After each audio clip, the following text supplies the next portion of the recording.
Hello दोस्तों, मैं आपको आज बताने जा रहा हूँ इनकम टैक्स का चालान कैसे पे किया जाता है। जो चालान आप सामने देख रहे हैं, इस प्रकार का चालान हम इनकम टैक्स की साइट पर जाकर कैसे पे कर सकते हैं, या फिर हमको कोई पुराना पेड किया हुआ चालान है वो कैसे देख सकते हैं। तो उसके लिए हमको इनकम टैक्स की साइट लॉगिन करना होगी। लॉगिन करने के बाद ई फाइल पर जाना होगा। ई फाइल में आपको ई पे टैक्स का ऑप्शन दिखेगा, इस पर सिंपली क्लिक कर देना है। यहाँ आप देखेंगे आपको 3 ऑप्शन दिख रहे हैं और ये एक ऊपर दिख रहा है, ये न्यू पेमेंट। अगर आपको नया चालान बनाना है तो आपको सीधे इस पर क्लिक कर देना है। आपको कोई चालान पहले से बनाए जो आपने ड्राफ्ट में छोड़ दिया तो यहाँ दिखेगा, चालान जनरेट कर चुके हैं तो यहाँ दिखेगा। और अगर आपको पुराने चालान की हिस्ट्री देखना है कि आपने पहले को कितने चालान पे करे हैं या आपको दोबारा डाउनलोड करने की ज़रूरत है, तो आप यहाँ से पेमेंट हिस्ट्री में से कर सकते हैं। तो मैं आपको आप नया चालान पे कैसे करते हो बताऊँगा। इसको क्लिक कर देना है और यहाँ पर आएगा सबसे पहला वाला जो ऑप्शन है, आपको वही लेना है, इनकम टैक्स वाला।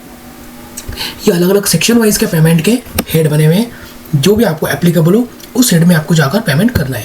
मैं आपको अभी केवल सिंपल सा पेमेंट जो पेनल्टी है उसका बता रहा हूँ। तो यहाँ पर हमको इनकम टैक्स वाले में जाएंगे और यहाँ पर हम प्रोसीड कर देंगे। प्रोसीड करने के बाद आपको यहाँ पर असेसमेंट ईयर सेलेक्ट करना है। जैसे 25-26 का पे कर रहा हूँ मैं तो 25-26, ठीक है। और उसके बाद आपको यहाँ करना है फर्स्ट वाला ऑप्शन, सेल्फ असेसमेंट टैक्स। हालांकि मैं टैक्स का पेमेंट नहीं कर रहे हैं, हम लेट फीस का पेमेंट कर रहे हैं, लेकिन हमको ऑप्शन यही वाला लेना है, क्योंकि इसके अंतर्गत जब आप खोलेंगे तो आपको अलग अलग ऑप्शन दिखेंगे किस हेड के अंतर्गत आप पेमेंट कर रहे हैं। जैसे टैक्स है, सरचार्ज है, सेज है, इंटरेस्ट है, पेनल्टी और अदर है। अब चूंकि हम जो 1000 की पेनल्टी पे कर रहे हैं वो जो पेनल्टी नहीं है बल्कि वो लेट फीस कहलाती है, तो यहाँ पर लेट फीस का ऑप्शन नहीं है, इसलिए हम उसे अदर में डाल देंगे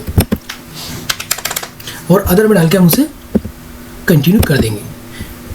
कंटिन्यू करने के बाद आपको पेमेंट के भी कई सारे ऑप्शन अवेलेबल हैं, जैसे net banking, debit card, cash counter पर जाकर, RTGS या UPI। तो आप कौन सा ऑप्शन सेलेक्ट करना चाहते हो आप कर सकते हैं। तो मैं यहाँ UPI वाला ऑप्शन ले लेता हूँ।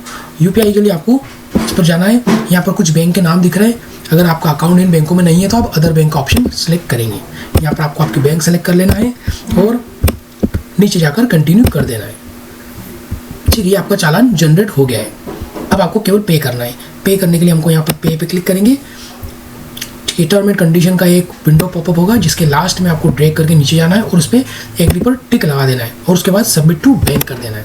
वो टर्म एंड कंडीशन यहाँ पे भी आई है तो उस पर भी हमको टिक कर देना है और पे पर हमको क्लिक कर देना है। जैसे हम पे पर क्लिक करेंगे तो हमारे सामने UPI की विंडो ओपन हो जाएगी। यहाँ पर हमको क्लिक करेंगे तो QR कोड आएगा। इस QR कोड को शो कर देंगे और हमारे मोबाइल से हम QR कोड को स्कैन करेंगे। ठीक है, और अब QR कोड आपको क्लियर दिख रहा है। यहाँ पर इसको स्कैन करेंगे मोबाइल से। सक्सेसफुली पेमेंट होने पर आइए आपको, और ये देखिए हमारा पेमेंट सक्सेसफुली हो चुका है। और अब आप यहाँ से आपका चालान डाउनलोड कर सकते हैं। ये सक्सेसफुल पेमेंट हो चुका है।